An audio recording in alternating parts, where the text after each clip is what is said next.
Hello and welcome back to AAFT 24/7 Noida. I am Aditi and this is the third and final day of Global Literary Fest Noida.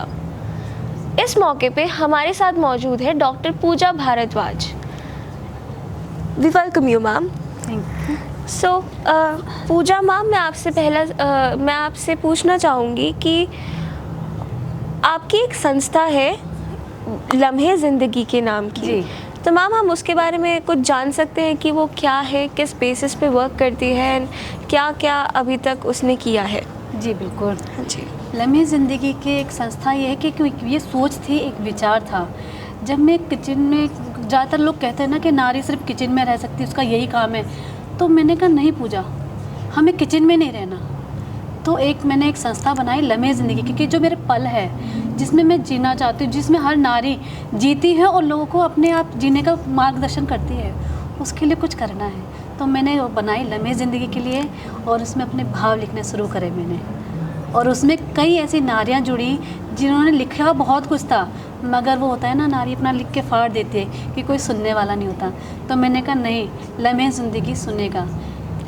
तो उनको मैंने आगे बढ़ाया और आज बहुत ऊपर, बहुत काफ़ी अच्छा वो लोग लिखना सीख गए हैं। वो कहते हैं पूजा तेरी वजह से हमारे भाव इन किताबों तक आए हैं, शब्द।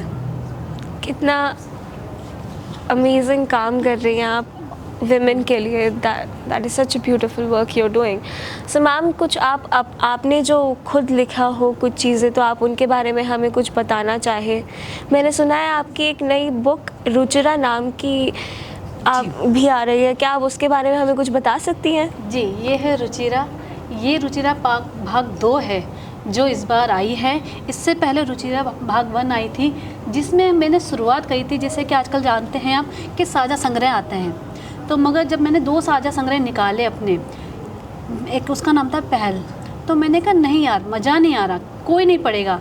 मैंने कहा वो कहते हैं छोटा पैकेट बड़ा धमाका, मैंने कहा कुछ ऐसा करना है। गृह लक्ष्मी हम लोग बचपन से पढ़ते आ रहे हैं, तो मैंने कुछ ऐसा पढ़ना है। तो मैंने सोचा कि हम एक पत्रिका निकालेंगे जिसमें गज़ल, कविता, छंद और बच्चों की रचनाएं होंगी, जिसमें हम बच्चों से कोई पेमेंट नहीं लेते।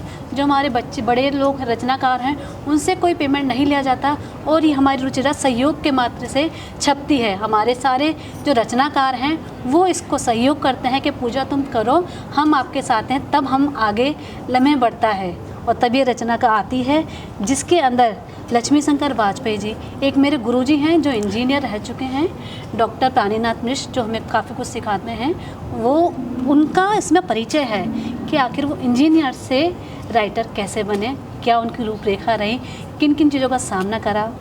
तो ये सब, और इसमें फुलवारी बच्चों की है, जिसमें 4th क्लास के बच्चों तक की रचनाएँ हैं। ये देखिए, आप इसमें देख सकती हैं पीछे रचनाएं। 4th क्लास के बच्चे, 5th क्लास के बच्चे, छोटे छोटे बच्चों की ये रचनाएं हम लोगों ने दी है, जो स्वरचित है। ओके. जी।